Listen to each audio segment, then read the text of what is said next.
বাবা কৃষক, ছেলে বড় অফিসার হয়েছে, বিসিএস ক্যাডার। ঢাকা শহরে অনেক বড় অ্যাপার্টমেন্ট তাকে গভর্নমেন্ট দিয়েছে, ছেলে সম্মানিত হয়েছে। বলেন তো ছেলের কারণে ওই বাবাও সম্মানিত হয় কি হয় না? ওই পাঁচতলা বাসায় যেমন ছেলে থাকতে পারে, ওই কৃষক বাবাও ছেলের কারণে থাকতে পারে। বাসার সামনে যেই গার্ড, সে কিন্তু ওই ছেলের কারণে বাবাকেও সম্মান করে। তাহলে দুনিয়ায় সন্তান যদি দুনিয়ার লাইনে বড় হয়, তাহলে সন্তানের কারণেও অশিক্ষিত বাবা সম্মান পায়। বলেন তো একটা মানুষ যদি সন্তানকে ভালো আলেম বানায়, হাফেজ বানায়, ওই সন্তানকে আল্লাহ তাআলা কিয়ামতের দিন সম্মানিত করবে। সাথে সাথে ওই সন্তানের কারণে ওই মূর্খ মা বাবাও সম্মানিত হবে কি হবে না? সেই জন্য সন্তানদেরকে আমরা দিন শেখাবো, কমপক্ষে ফরজ পরিমাণ দিন। ধর্মীয় শিক্ষার দ্বিতীয় বিষয় হলো ফরজে কেফায়া। যেই দিন শিক্ষা করা শুধু ফরজ না, ফরজে কেফায়া। একটা হলো ফরজ যেটা সকলের জন্য শিখতে হবে, আর ফরজে কেফায়া সকলে না শিখলেও হবে, কিছু মানুষের শিখতে হবে। সবার মুফতি হওয়া লাগবে না, সবার মুহাদ্দিস হওয়া লাগবে না, কিন্তু সমাজের কিছু মানুষ যদি মুফতি না হয়, তাহলে সমাজের সবাই ক্ষতিগ্রস্ত হয়ে যাবে। আপনি চেষ্টা করবেন আপনার সন্তানটাকে ওই পরিমাণ জ্ঞান শেখানোর জন্য যে যেন সে একজন কোরআন সুন্নাহর ব্যাপারে একজন মাহের হয়, দক্ষ হয়, বড় একজন আলেম হয়। তাহলে আপনার লাভ কি হবে? এই আলেম কিয়ামতের দিন আল্লাহ তাআলার কাছে যখন সম্মানিত হবে, তার কারণে আপনি নিজেও সম্মানিত হয়ে যাবে। শিক্ষার মূল উদ্দেশ্যটা কি? শিক্ষার মূল উদ্দেশ্য কিন্তু চাকরি না, উপার্জন না।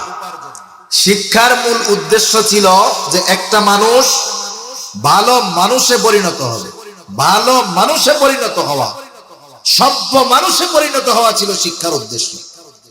এখন জাগতিক শিক্ষায় এই উদ্দেশ্য শেষ। এখন জাগতিক শিক্ষা কেন অর্জন করে? বড় চাকরির জন্য, বিসিএস ক্যাডার হওয়ার জন্য, ভার্সিটিতে চান্স পাওয়ার জন্য। তাহলে জাগতিক শিক্ষায় শিক্ষার মূল উদ্দেশ্য পাওয়া যায় না। ধর্মীয় শিক্ষার মধ্যে এই মূল উদ্দেশ্য পাওয়া যায়। এজন্য ধর্মীয় জ্ঞানের সাথে যদি দুনিয়াবি জ্ঞান অর্জন হয় এটা ভালো, কিন্তু ধর্মীয় জ্ঞানহীন দুনিয়াবি শিক্ষা এটা ক্ষতিকর। এজন্য সন্তানদেরকে দিন শিক্ষা দেওয়া অবশ্যই জরুরি, এবং নিজেও যতটুকু শিক্ষা ফরজ ততটুকু শেখা জরুরি। সাথে সাথে ধর্মীয় জ্ঞান অর্জন করলে দুনিয়ার কেউ মর্যাদা দাম দিক আর না দিক, আল্লাহ তাআলার কাছে এই দুনিয়ায় যারা আলেম হয়েছে, ইলম অর্জন করেছে, ওরাই সবচাইতে বেশি মর্যাদাবান। সুবহানাল্লাহ। আমি আলোচনা শেষ করে দিব 5-6 মিনিটের মধ্যে। আল্লাহ তাআলা কোরআনুল কারীমের মধ্যে বলেন, ইয়ারফাইল্লাহুল্লাযীনা আমানু মিনকুম ওয়াল্লাযীনা উতুল ইলমা দারাজাত। আল্লাহ তাআলার কাছে মূলত উচ্চ মর্যাদায় সমাসীন কারা? আল্লাহ তাআলা দুইটা শর্ত দেন। আল্লাহ তাআলা এক নম্বরে বলেন আল্লাযীনা উতুল ইলমা, এক নম্বর হলো ইয়ারফাইল্লাহুল্লাযীনা আমানু মিনকুম, তোমাদের মধ্যে যারা ঈমান এনেছে, ওয়াল্লাযীনা উতুল ইলমা দারাজাত, আর যারা ইলম অর্জন করেছে তাদের মর্যাদা আল্লাহ তাআলা সমুন্নত করে দিবেন। তাহলে ঈমান আছে মুমিন, সাথে সাথে ইলম অর্জন করেছে, এদের মর্যাদা আল্লাহর কাছে বেশি। এখন কথা হইল আলেমের মর্যাদা কেন বেশি? কারণ একটা মানুষ কে মর্যাদাবান এটা নির্ভর করে তাকওয়ার উপরে। আল্লাহ তাআলা বলেন ইন্না আকরামাকুম ইনদাল্লাহি আতকাকুম। আল্লাহ তাআলা বলেন তোমাদের মধ্যে সর্বাধিক সম্মানিত সে যে বেশি মুত্তাকি, পরহেজগার, খোদাভীরু, সে বেশি সম্মানিত। তার মানে সবচেয়ে সম্মানিত সে যে বেশি কাকে ভয় করে। জোরে বলেন। আল্লাহকে যে যত বেশি ভয় করে সে হইল তত বড় মুত্তাকি, পরহেজগার, সম্মানিত মানুষ। আর সবচাইতে বেশি আল্লাহকে ভয় করে কারা, সেই কথাও আল্লাহ তাআলা কোরআনুল কারীমের মধ্যে বলেন। আল্লাহ তাআলা বলেন ইন্নামা ইয়াখশাল্লাহা মিন ইবাদিহিল উলামা, মানুষদের মধ্যে আলেমরাই সবচাইতে বেশি আল্লাহকে ভয় করে। قال رسول الله صلى الله عليه وسلم طلب العلم فريضة على كل مسلم রাসূলুল্লাহ সাল্লাল্লাহু আলাইহি ওয়াসাল্লাম বলেন, দ্বীনি ইলম শিক্ষা করা প্রত্যেক মুসলমান নরনারীর উপরে ফরজ। এখন প্রথম প্রশ্ন হলো, একজন কতটুকু দ্বীনি ইলম শিখবে? যেটুকু অর্জন করা তার জন্য ফরজ। কেউ কেউ বলেন কমপক্ষে নিজে দ্বীনের উপরে চলার জন্য যতটুকু ইলমে দ্বীন শিক্ষা করা লাগবে ততটুকু শেখা ফরজ। আবার কেউ কেউ বলেন না, অতটুকুই যথেষ্ট নয়, বরং আরো বেশি হতে হবে। সে যতটুকু দ্বারা নিজেকে শরীয়তের উপরে পরিচালিত করতে পারবে এবং তার অধীনস্থদেরকেও দ্বীনের উপরে চালাতে পারবে, কমপক্ষে ওই পরিমাণ ইলমে দ্বীন শিক্ষা করা প্রত্যেক মুসলমান নরনারীর উপরে ফরজ। তারা বলেন, আল্লাহ তাআলা কোরআনুল কারীমের মধ্যে বলেন, ইয়া আইয়ুহাল্লাযীনা আমানু কু আনফুসাকুম ওয়া আহলিকুম নারা। আল্লাহ তাআলা বলেন, হে ঈমানদারেরা, তুমি নিজেকে জাহান্নাম থেকে বাঁচাও, অধীনস্থদেরকেও বাঁচাও। আল্লাহ রাব্বুল আলামিনের মুমিনদের প্রতি দুইটা আদেশ, দুইটা নির্দেশ। এক নাম্বার নির্দেশ, হে ঈমানদারেরা, নিজেকে জাহান্নামের আগুন থেকে বাঁচাও। কেমনে বাঁচাবে মুমিন? আল্লাহ তাআলার আদেশ নিষেধ মান্য করার মাধ্যমে সে নিজেকে জাহান্নামের আগুন থেকে বাঁচাবে। আপনারা বুঝে থাকলে একটু জবাব দিবেন। বলেন তো, আল্লাহ তাআলার আদেশ নিষেধ যদি মান্য করে চলতে হয়, দ্বীনি ইলমের দরকার আমার আপনার আছে না নাই? এই জন্য শরীয়তের আদেশ নিষেধ মান্য করার ক্ষেত্রে যতটুকু জ্ঞান দরকার আমাকে আপনাকে অর্জন করতেই হবে। যদি কোনো ব্যক্তি ওই পরিমাণ জ্ঞান অর্জন না করে, তাহলে ফরজ তরকের গুনাহ তার হতেই থাকবে। এখন দুই নাম্বার নির্দেশ আল্লাহ তাআলার, হে ঈমানদারেরা, নিজে ইলমে দ্বীন অর্জন করে আল্লাহ তাআলার বিধি নিষেধ মান্য করে জাহান্নামের আগুন থেকে নিজেকে বাঁচাও। দুই নাম্বার, তোমার অধীনস্থ যারা আছে তাদেরকেও দ্বীন শিক্ষা দেওয়ার মাধ্যমে, শরীয়তের উপরে পরিচালিত হওয়ার পদ্ধতি শিক্ষা দেওয়ার মাধ্যমে তাদেরকে জাহান্নাম থেকে বাঁচানোর চেষ্টা করো। এই জন্য প্রত্যেকটা অভিভাবকের উপরে তার অধীনস্থদের অন্যতম হক যে প্রত্যেকটা অভিভাবক তার অধীনস্থদেরকে দ্বীন শিখাবে।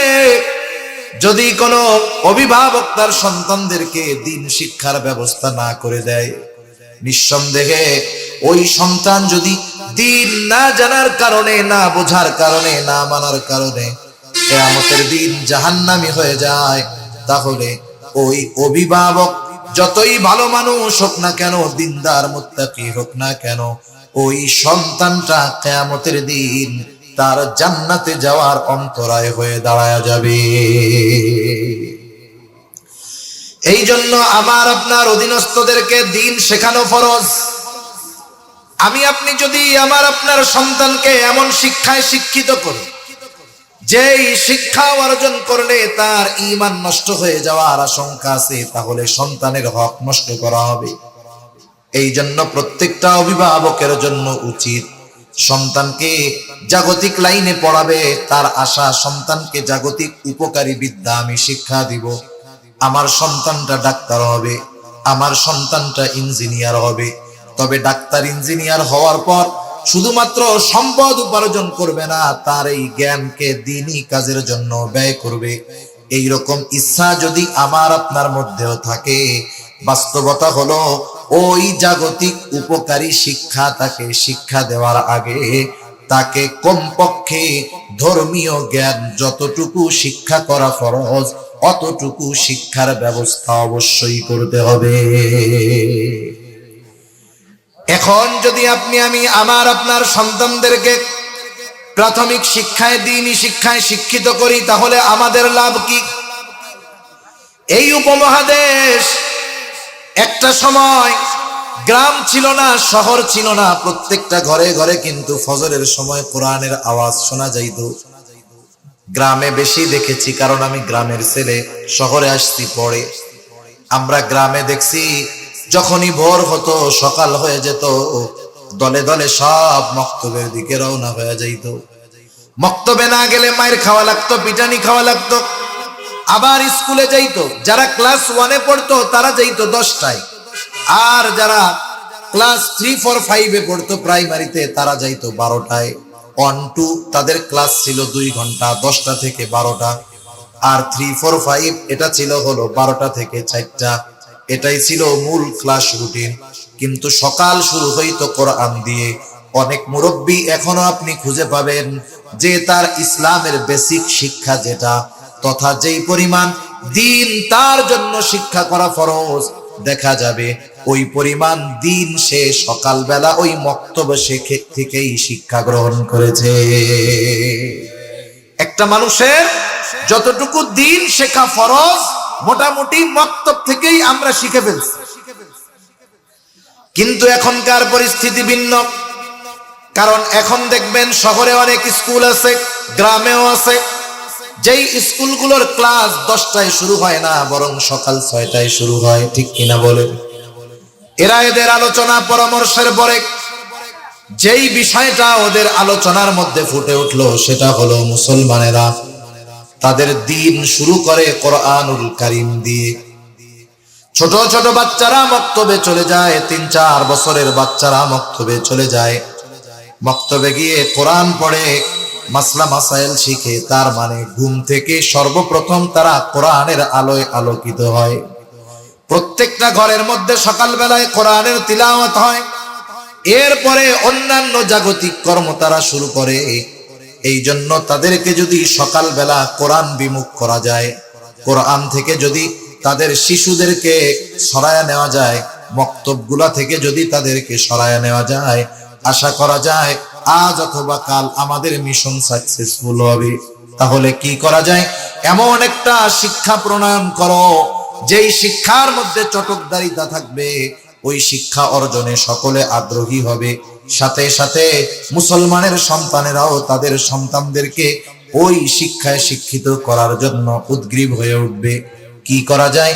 এরাই সর্বপ্রথম আমাদের বাংলাদেশে যেই শিক্ষা ব্যবস্থা ওরা আনলো, সেটার নাম হলো কিন্ডারগার্টেন। কিন্ডারগার্টেন, এই কিন্ডারগার্টেন প্রথম দিকে একেবারে আপনাদের জানা থাকতেও পারে, নাও পারে। এখন তো কিন্ডারগার্টেন সব জায়গায় আছে। ওই সময় কিন্তু কিন্ডারগার্টেন সব জায়গায় ছিল না, শুধুমাত্র তত্ত্বাবধানে কিছু কিন্ডারগার্টেন স্কুল পরিচালিত হইত।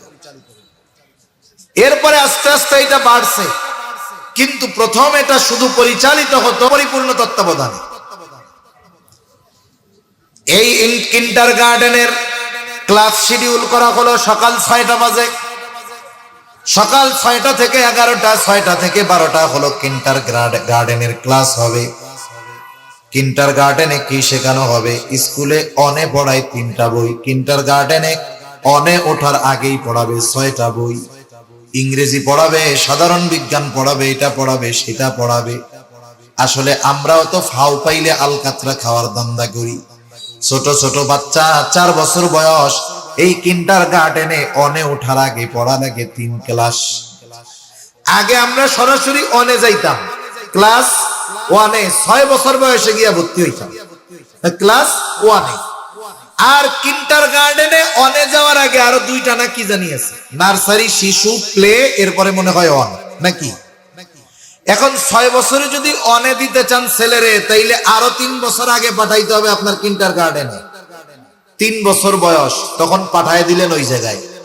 শুনেন, কোন বাচ্চার উপরে 6 বছরের আগে পড়াশোনার জন্য কোনো চাপ দেওয়া উচিত নয়। এতে তার ব্রেন ক্ষতিগ্রস্ত হতে পারে, ব্রেন ক্ষতিগ্রস্ত হতে পারে। 3-4 বছরের বাচ্চা কি বুঝে? ওর বাপের নামই তো ঠিক মতো কইতে পারে না। আপনি আমি ছেলে ইংরেজি শিখবে, বই বেশি পড়ায়, এই আশায় সকালবেলা 5টা, 5:30, 6টায় তাকে ঘুম থেকে উঠায়া পাঠায়া দিছি কিন্ডারগার্টেনে। বই এতগুলো, পিছনে ব্যাগ, ছোট বাচ্চা ব্যাগ নিয়ে সামনে দৌড় দিলে পিছনে পড়ে যায়। ঠিক কিনা বলে? দেখেন, শিক্ষা সামগ্রী অনেক সময় ওই শিক্ষার ভবিষ্যৎকে আমাদের দেখায় দেয়। এই যে 4 বছরের বাচ্চা যখন 2-3 কেজি ওজনের ব্যাগ নিয়ে সামনে যাইতে গিয়ে পেছনে পড়ে যায়, এই শিক্ষা সামগ্রী বহন করতে গিয়ে সে সামনে যেতে পারে না, বরং পেছনে পড়ে যায়। মূলত এটা আমাদেরকে চোখে আঙ্গুল দিয়ে দেখা দেয়, দেখো তুমি মনে করতেছ এই শিক্ষা গ্রহণ করে তোমার সন্তান অনেক বড় কিছু হয়ে যাবে, তা নয়। বরং তোমার সন্তান যেমন এই শিক্ষা সামগ্রী নিয়ে সামনে যাইতে গিয়া পেছনে পড়ে যাচ্ছে, এই শিক্ষায় যদি সে পূর্ণাঙ্গ শিক্ষিত হয়, ওর ভবিষ্যৎ সামনের দিকে যাবে না, বরং একটা সময় সে পেছনের দিকে পড়ে যাবে। আওয়াজটা ছাড়ো না, ফেস ফেস করে কষ্ট হইতেছে। এরপরে আমরা যখন সকালবেলায় মক্তবে যাইতাম, মক্তবে গেলে বলেন তো কোরআন শরীফ কি পিঠে নিয়ে যাইতাম না বুকের মধ্যে? রেহাল থাকতো, কোরআন থাকতো, বুকের মধ্যে জড়ায় দৌড়াইতাম, চলতাম। কখনো যদি পইড়াও যাইতাম, চেষ্টা করতাম আমি ব্যথা পাই যা হয় হোক, কোরআনটা যেন বুক থেকে না পড়ে যায়। আমার আপনার চেষ্টা থাকতো এটা। আবার যদি অনাকাঙ্ক্ষিত ভাবে কোরআনটা হাত থেকে পড়ে যাইতো, কত সুমা, কত আদর, মুস্তাম, আল্লাহর কাছে মাপ চাইতাম। কিছু কিছু মাসালা আছে যার কোনো ভিত্তি নাই, মাসালায় মহিলাইয়া, মানে মহিলাদের মাসালা। আমরা ওই ছোটবেলা শুনতাম যে কোরআন শরীফ যদি হাতের থেকে পড়ে যায় ওই গুনাহ আল্লাহ মাফ করে না। এখন মাফ করবে কখন? কোরআন শরীফের ওজন অনুযায়ী চাইল দান করতে হবে, নাইলে আল্লাহ তাআলা গুনাহ মাফ করবে না। এখন কোরআন শরীফ হাত থেকে পড়ে গেছে, মনে করেন ওজন 2 কেজি, 1.5 কেজি, 1 কেজি। এখন যদি ঘরের থেকে চাউল নিয়ে দিতে যাই, মায় তো মায়ের দিব। তা ছোট ছোট বাচ্চারা কি করতো দেখেন, কাজটা মন্দ ঠিক, কিন্তু কোরআনের আজমত তার অন্তরে ছিল যে কোরআনটা পড়ে গেছে, তো মা জানলে তো মাইর দিতে পারে।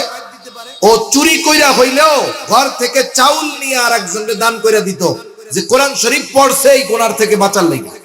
এটা কোরআনের প্রতি মুহাক্কি যে আমরা এই বিষয়গুলো অর্জন না করলেও চিন্তা করি, হুজুরের কাছে যদি যাই আর আমার এই পরিমাণ জ্ঞান নাই, হুজুর যদি জানে তাইলে তো আমার আর ইজ্জত থাকলো না। আপনি ইজ্জত বাঁচাতে গিয়ে ঈমান হারায় ফেলতেছেন, টের তো পাচ্ছেন না। ইজ্জত বাঁচানোর চিন্তা করে আপনি গুনাহগার হয়ে যাচ্ছেন, চিন্তা করতেছেন। এজন্য সর্বপ্রথম মসজিদ অথবা মাদ্রাসার ইমাম অথবা মাদ্রাসার মুহতামিম যিনি আছেন তাদের সাথে পরামর্শ করে এই পরিমাণ দিন শেখার ব্যবস্থা আমরা করব, ইনশাআল্লাহ। করা যাবে না? দ্বিতীয় মাধ্যম হলো, যদি হাতে বেশি সময় থাকে, উলামায়ে কেরামের তত্ত্বাবধানে আমার যদি সময় থাকে, 1 চিল্লা, 2 চিল্লা, 3 চিল্লায় চলে যাব।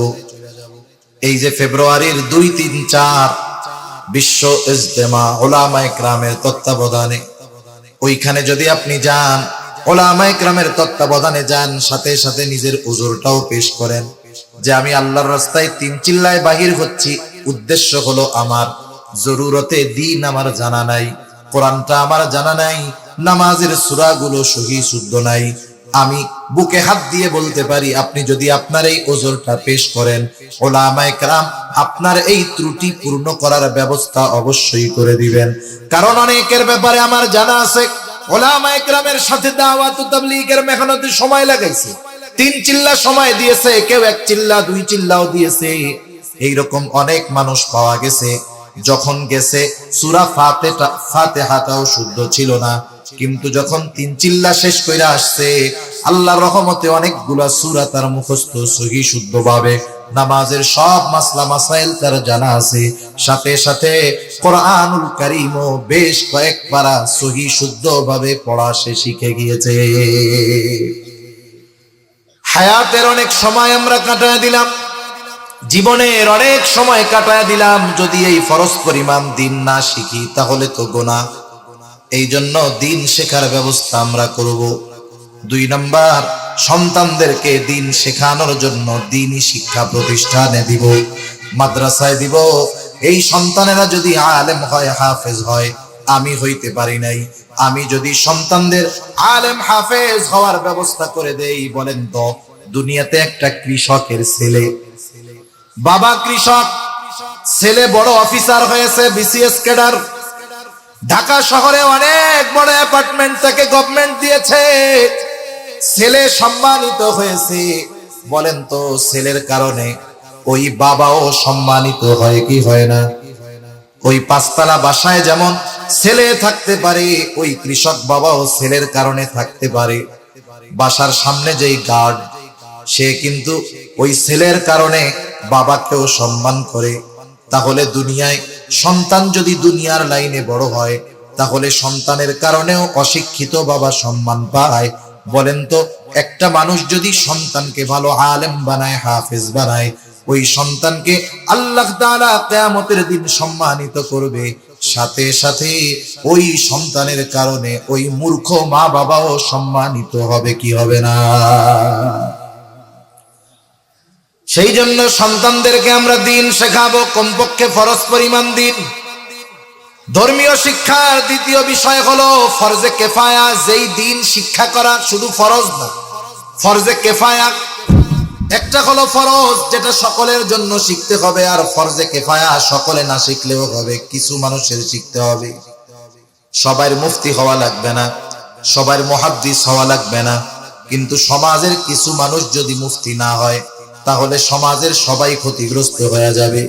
আপনি চেষ্টা করবেন আপনার সন্তানটাকে ওই পরিমাণ জ্ঞান শেখানোর জন্য যে যেন সে একজন কোরআন সুন্নাহর ব্যাপারে একজন মাহের হয়, দক্ষ হয়, বড় একজন আলেম হয়। তাহলে আপনার লাভ কি হবে?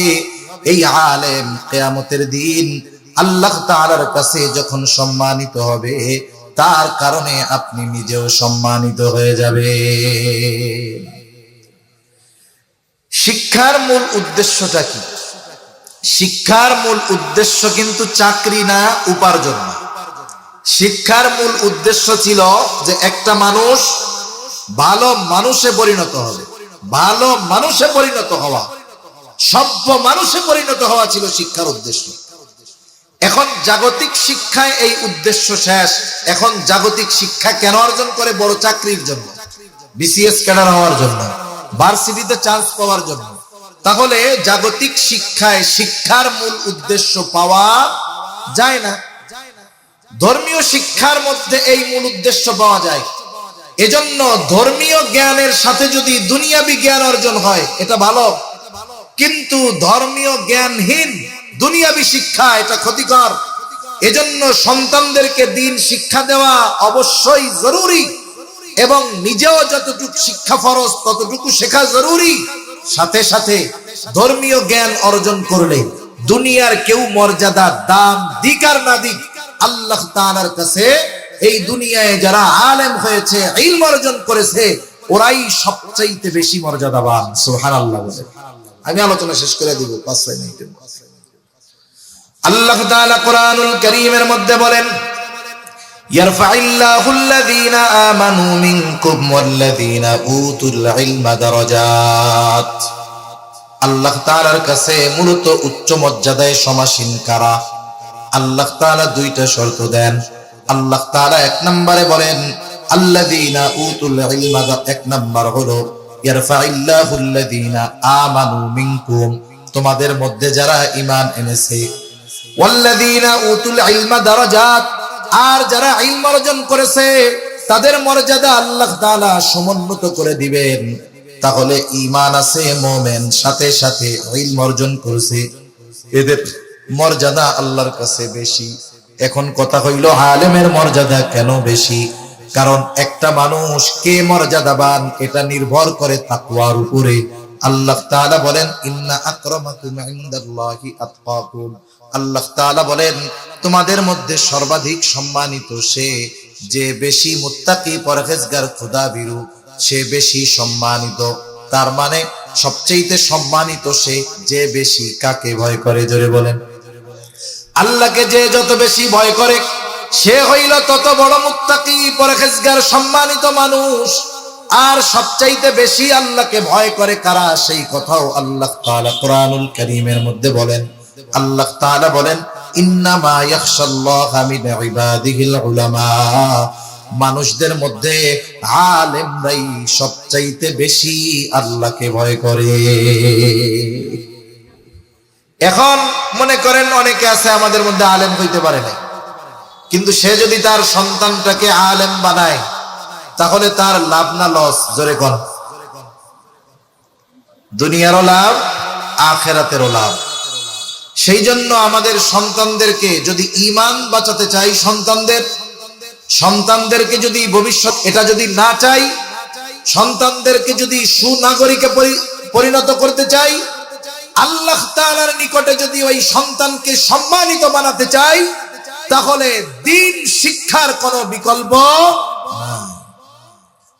একটা জিনিস মনে রাখতে হবে, কয়েক শ্রেণীর মানুষের মধ্যে আমরা থাকবো, এর বাইরে যদি যাই ধরা পড়ে যাব। এক নাম্বার, সম্ভব যদি হয় আলেম হব, আলেম কুন আলেমান, আলেম হও, যদি সেইটার আর সুযোগ আলেম হও। দুই নাম্বার, আও মুতাআল্লিমান, শিক্ষক হও। একজন নাম্বারে আলেম হও, নাইলে ছাত্র হও, নাইলে তুমি এই ইলম অর্জনকারীদের সাহায্যকারী হয়ে যাও, অথবা তাদেরকে মহব্বতকারী হয়ে যাও।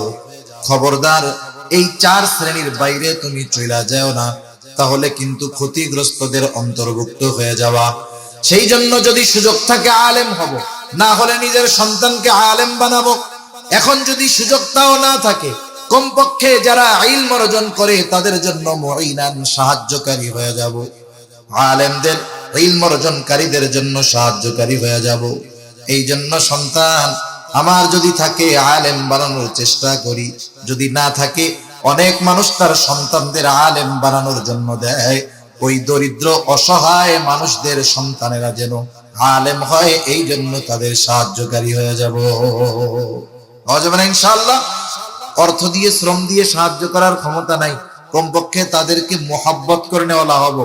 এমনটা যেন না হয় তাদের প্রতি, মাদ্রাসার প্রতি, উলামায়ে কেরামের প্রতি আমার আপনার যেন বিদ্বেষ না থাকে। কারণ যারা ইলম শিখায়, যারা ইলম শিখে, কোরআন যারা শিখে, কোরআন যারা শেখায়, আমরা তাদেরকে যা মনে করি না কেন, আল্লাহ তাআলা বলেন আসমানের নিচে জমিনের উপরে ওরাই সর্বোত্তম মানুষ। এই ঘোষণা আমার আপনার নবী দিয়ে দিয়েছে। সুবহানাল্লাহ বলেন। আল্লাহর নবী বলেন খায়রুকুম মান তাআল্লামাল কুরআনা ওয়া আল্লামা। নবীজি বলেন তোমাদের মধ্যে সর্বোত্তম ওই ব্যক্তি যে কোরআন শিখে আর কোরআন শেখায়। এই জন্য একজন হাফেজে কোরআন, যিনি ছাত্রদের পড়ায়, দুনিয়ার শ্রেষ্ঠ মানুষ। যে কোরআন পড়ে সেও দুনিয়ার শ্রেষ্ঠ মানুষ। এই জন্য আমরা যদিও শ্রেষ্ঠ মানুষ হইতে পারি নাই, কিন্তু ওই শ্রেষ্ঠ মানুষদের সহযোগী হওয়ার চেষ্টা করব ইনশাআল্লাহ। আলোচনা আমি আর বেশি লম্বা করব না। মূল যেই কথাটা আমি আপনাদেরকে বোঝাইতে চাইতেছি, বলতে চাচ্ছি, যে আধুনিক যেই শিক্ষা ব্যবস্থা, এটা আগামী প্রজন্মকে দিবে। আধুনিক শিক্ষা ব্যবস্থার মধ্যে একবারেই গায়ে দিবে তা না। একটা জিনিস বারবার আমার আপনার সামনে আনতে আনতে আনতে আনতে ওই বিষয়টাকে আমাদের সামনে স্বাভাবিক বানায় ফেলবে। এক সময় দেখবেন, আজ থেকে 20-25-30 বছর আগে, যখন একটা ছেলে একটা মেয়ে একই স্কুলে পড়ে, দুইজনে যদি এমনিই পাশাপাশি হাইটা যাইতো, কিছু কথাও নাই, সম্পর্কও নাই, এমনিই পাশাপাশি হাইটে যাচ্ছে স্কুলের দিকে, যেহেতু তাদের দুইজনের গন্তব্য এক, কোনো কথাবার্তা হয় নাই, ওই দুই ছেলে মেয়ে বাড়িতে আসার আগে তার মা বাবার কাছে অভিযোগ চলে যাইতো যে তুমি কিন্তু তোমার মেয়েরে সামলাইও, এই ছেলেরে কিন্তু সামলাইও, তোমার মেয়েরে দেখলাম অমুক ছেলের পাশে পাশে হাইটা স্কুলে যাইতেছে, তোমার মেয়েরে দেখলাম, ছেলেকে দেখলাম অমুক মেয়ের পাশে পাশে হাইটা স্কুলে যাইতেছে। এক সময় এই বিষয়টা স্বাভাবিক ছিল, ঠিক কিনা বলেন? স্বাভাবিক ছিল? স্বাভাবিক ছিল না। এই বিষয়টা ছিল কঠিন জিনিস, দেখলেই বিচার দিয়ে দিতে। কিন্তু এখনকার জামানায় কি করে, একসাথে যাওয়া তো বহুদূর, মেয়ে ছেলেরে আইনা মার সামনে দাঁত বার করে দিয়ে কয়, মা এটা আমার বয়ফ্রেন্ড। মাও খুশিতে চামচে তুলে খাওয়ায়। খাওয়ায় কি খাওয়ায় না? এই বিষয়টা 20 বছর আগে, 30 বছর আগে আমরা কেউ কল্পনা করছি? কল্পনা করি নাই। কিন্তু দেখতে দেখতে এটা আমাদের কাছে এখন সাধারণ ব্যাপার হয়ে গেছে। শিক্ষা ব্যবস্থা একবারে হঠাৎ করে পরিবর্তন করে ফেলবে না, ওই রকম একটা একটা একটা একটা দিয়ে দিয়ে দিয়ে দিয়ে স্বাভাবিক বানায় ফেলবে। এক সময় দেখবেন, ওই যে বললাম না, ছিল ইসলাম শিক্ষা, এখন হয়েছে ইসলাম ও নৈতিক শিক্ষা।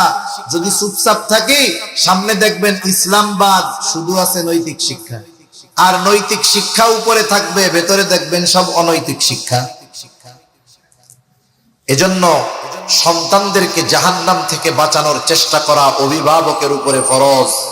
আর রাসূলুল্লাহ সাল্লাল্লাহু আলাইহি ওয়াসাল্লাম বলেন, কুল্লুকুম রাঈন ওয়া কুল্লুকুম মাসউলুনা আন রাইয়াতিহি, তোমরা প্রত্যেকেই দায়িত্বশীল, আর প্রত্যেককে তার দায়িত্বের ব্যাপারে আল্লাহ তাআলার নিকটে জবাবদিহিতার কাঠগড়ায় দাঁড়াতে হবে, জবাবদিহিতা করতে হবে যে আপনি আপনার সন্তানকে তার যেই হক ছিল আদায় করেছেন কিনা, মেয়ের হকগুলো আদায় করেছেন কিনা, আপনার অধীনস্থদের হকগুলো আদায় করেছেন কিনা। এই জবাবগুলো যদি কিয়ামতের ময়দানে না দেওয়া যায়, তাহলে অনেক দিনদার নামাজি হাজি ধরা খেয়ে যাবে। এজন্য আপনাদের কাছে অনুরোধ, ওই জাতির দুইটা জিনিসকে ধ্বংস করতে হয়। কয়টা জিনিস? একটা শেষ করে দিতে হয়, দুইটা জিনিস ধ্বংস করতে হয়। একটা হলো ওই জাতির শুধু, আমরা হলো মুসলিম জাতি। আমরা কি জাতি? জোরে বলেন। মুসলিম জাতি। আগে মুসলিম, এরপরে বাংলাদেশি, এরপরে বাঙালি। মনে রাখবেন, সব সময় অগ্রাধিকার দিতে হবে মুসলিম বিষয়টাকে। আমরা মুসলিম জাতি, আমাদের মধ্যে আমাদের এই মুসলিম জাতির সভ্যতা সংস্কৃতি আছে না নাই? আছে। এখন এই টার্গেট হলো মুসলমানদের যেই পার্সোনাল সভ্যতা সংস্কৃতি, এটা থেকে তাদেরকে বের করে, এটা হলো তাদের প্রথম মিশন। এবং এই কারণে এই বিষয়ে তারা অনেক সফল। এই বিষয়ে তারা সফল। দেখেন না 31st নাইট পালন করে কেমনে, নতুন একটা শুনলাম এটা পালন করে কেমনে। তারপরে 14ই ফেব্রুয়ারি আসতেছে, দেখবেন কত ওয়াজ প্রত্যেক মসজিদে হবে, প্রত্যেক মাহফিলে বলবে। এরপরেও দেখবেন এই ওয়াজে কাজ হবে না, একদল ওই দিন তাদের কর্ম করেই ছাড়বে। আছে না নাই? এই ঢুকায় দিচ্ছে। এরপরে দেখবেন পয়লা বৈশাখ আসবে, ওই দিন দেখবেন একদল সংস্কৃতি উদযাপন করতে থাকবে, এমন এমন কথা বলবে, কাজ করবে যেগুলো ইসলামের সাথে সাংঘর্ষিক তো আছেই, ওগুলো একবারে বিকৃত মস্তিষ্কর না হইলে ওইসব কাজ করতে পারে না। এখন ওই বীজা ঢুকায়া দিতে পারবে। অবস্থা কেমন হবে জানেন? অবস্থা হলো উপরে প্যাকেটে মুসলমান, ভিতরে মুসলমানিত্ব কিচ্ছু নাই। একটা বোতল মনে করেন, এই বোতলটার উপরে লেখা উটের দুধ হালাল, আসছে সৌদি আরব থেকে। বোতলটা এরকম, ভেতরে বইরা দিছে প্রস্রাব। এখন আমি যদি বলি এইটা হলো দুধ, এটা হলো এই সেই, বোতলে যা লেখা থাকুক না কেন, মূল বিষয় হলো ভেতরে যা আছে এই বোতলটা ওইটারই বোতল। এখন ভেতরে আছে পানি, আমি যদি আপনাকে টাকা পয়সা দিয়ে কই না ভাই এটা হলো মধুর বোতল, মানবেন আপনারা? যা থাকে থাক, এখন তো পানি লেখা আছে, এর মধ্যে যদি আমি সরিষার তেল দিয়ে দিই, দেখবেন না আপনারা উপরে লেখা আছে ড্রিঙ্কিং ওয়াটার। হ্যাঁ, আপনাদেরকে যদি দুধ দেখতেছেন ভিতরে, আমি যদি বলি না ভাই এটা কিন্তু পানি, মানবেন? মানবেন। তাহলে দেখেন কালচার যখন ভেতরে ঢুকায় দেয়, উপরে মুসলমানের লেবাস থাকে, প্যাকেট থাকে, আবরণ থাকে, লেভেল থাকে, কিন্তু ভেতরে মুসলমানিত্ব থাকে না। মুসলমান যদি এরকম চল বলবে না। 2 নাম্বার হলো ওই জাতির মূল শিক্ষাকে তাদের থেকে দূরে সরায় দিতে হবে। মনে রাখবেন, আমরা মুসলমান, আমাদের শিক্ষা ব্যবস্থা প্রণয়ন হবে ইসলামের আলোকে, ধর্মীয় আলোকে আমাদের শিক্ষা ব্যবস্থার প্রণয়ন হবে। আস্তে আস্তে যদি শিক্ষা ব্যবস্থা থেকে ইসলামকে দূরে সরায় দেওয়া যায়, এই 2 জিনিস, 2 ট্যাবলেট যেই জাতিরে খাওয়ায়া দিবে, ওই জাতি যদি এটা গলতকরণ করে, ওই জাতির ধ্বংস হইতে 50 বছরও লাগবে না। ঠিক কিনা বলেন? এই দুইটাই আমাদের দেশে চলতেছে। আমরা ওয়াজ মাহফিলে বইলা বইলা শেষ করতে পারি না, মসজিদে বলে বলে হয়রান ক্লান্তি হয়ে যায়। আমাদের অবস্থা ওই রকম। আমরা জোর করি যে দিনের পথে ফিরে আসেন, আর ওনার যাদেরকে বলি ওরা মনে করে হুজুরাই আমাকে বড় দুশমন, হুজুর গোজালায় আর বাঁচলাম না। এখন এই পরিস্থিতি যদি হয়, তাহলে বলেন এই জাতির চূড়ান্ত অধপতন হতে অনেক বছর লাগবে নাকি? অনেক বছর লাগবে না। এজন্য আপনারা অল্প কিছু মানুষ আছেন, হয়তো এই যে ভিডিও করতেছে কিছু মানুষ শুনবে, সকলের কাছে অনুরোধ, আপনি কোনো সময় এইটা কামনা করেন না, আপনি কোনো সময় চান না যে আপনার ছেলেটা বড় হওয়ার পরে বলুক, আব্বা আমারে তো নিজে আমার মনে মনে মাইয়া মাইয়া মনে হইতেছে, আমি মনে হয় মেয়ে আব্বা। এটা কি কেউ চায়? আপনি কখনো চান না যে আপনার মেয়েটা বড় হচ্ছে, সে আপনার এরকম একদিন বলবে, আব্বা আমার তো মনে হচ্ছে আমি ছেলে, তাইলে আমি আজকে থেকে ছেলে। কি শিক্ষা দিচ্ছে আমাদের সন্তানদের? কি হচ্ছে আমাদের সন্তানদের জন্য ষড়যন্ত্র। এজন্য প্রত্যেকটা সচেতন মানুষকে সতর্ক থাকার দরকার। আর এই যে ইস্যুগুলো চলতেছে এখন শিক্ষা ব্যবস্থা নিয়ে, এখানে শুধু মুসলমানদের প্রতিবাদ করার বিষয় নয়, সকল ধর্মের সব শ্রেণীর মানুষের প্রতিবাদ করা দরকার। কারণ এই বিষয়গুলো তো সকল শ্রেণীর মানুষের জন্য ক্ষতিকর। সামাজিক চেইন নষ্ট হয়ে যাবে, এই যে সমাজ ব্যবস্থা ধ্বংস হয়ে যাবে। মনে রাখবেন, মানুষকে বলা হয় সোশিয়াল বেইং, সামাজিক প্রাণী। যদি সমাজ ব্যবস্থা নষ্ট হয়ে যায়, এই সমাজ কি যে নিকৃষ্ট এক অবস্থায় পতিত হবে এটা কল্পনা করা যাচ্ছে। এজন্য সন্তানদের দিন শেখানোর দরকার, তাদেরকে দিন শেখানোর দরকার। দিনের উপরে তাদের পরিচালনা করার জন্য আমাদেরকেও দিন শেখার দরকার। আর এই জন্যই এই জাতিকে বাঁচানোর জন্য, এই উম্মাকে বাঁচানোর জন্য, মানব জাতিকে সঠিক অবস্থানে রাখার জন্য এই মাদ্রাসাগুলোও দরকার। ঠিক কিনা বলেন? আরো কিছুকাল পরে হয়তো আমরা বুঝতে পারবো এক একটা ছোট ছোট দ্বীনি প্রতিষ্ঠানের কি প্রয়োজনীয়তা ছিল। এই দ্বীনি প্রতিষ্ঠানগুলো আমাদের সমাজ ব্যবস্থা নষ্ট হয়ে গেছে। আমরা তো আলোর দিকটা দেখি, অন্ধকারের দিকটা দেখি না। সেজন্য এদেশের ওলামায়ে কেরাম এখনো সচেতন, বড় কিছু হওয়ার আগে আমাদেরকে সচেষ্ট করে, সতর্ক করে। সেজন্য আমাদের উচিত, যখন এই ধরনের বিষয়গুলো নিয়ে কোনো ধরনের আহ্বান হয়, সহযোগিতা কাম্য করা হয়, তখন আমাদের উচিত যার যেভাবে সহযোগিতা করার এবিলিটি আছে ওইভাবে সহযোগিতা করা, প্রতিবাদ মুখর হওয়া। প্রত্যেকটা অভিভাবকের উচিত ছিল স্কুলে স্কুলে গিয়ে এই প্রতিবাদগুলো করা। কিন্তু আপনারা সাধারণ মানুষেরা, অধিকাংশ মানুষ এগুলো করে নাই। বরং উলামায়ে কেরাম এই কথাগুলো বলার পরে তাদের প্রতি হুমকি আসে, ধামকি আসে, তাদেরকে বড় বড় থ্রেট দেওয়া হয়। এরপরেও আমাদের বিজ্ঞ উলামায়ে কেরাম উম্মতের কল্যাণে জীবনের রিস্ক নিয়ে এই কথাগুলো বলে, দায়বদ্ধতার থেকে। না বললে কিয়ামতের দিন আল্লাহর সামনে দাঁড়াতে হবে। এই জন্য সেজন্য আপনাদেরকে বলি, সুনাগরিকে পরিণত করতে হলে, আগামী প্রজন্মকে বাঁচাতে হলে, ধর্মহীনতা থেকে বাঁচাতে হলে, আমার সন্তানদের ভিতরে পশুর চরিত্র না ঢুকে যায়, এই ফিকির যদি আমাদের মধ্যে থাকে, তাহলে ধর্মীয় শিক্ষার বিকল্প আর কোনো কিছু নাই। আল্লাহ সুবহানাহু ওয়া তাআলা আমাদের সকলকে কথাগুলো বুঝবার তৌফিক দান করুন। সকলে বলি আমিন, আরো জোরে বলি আমিন।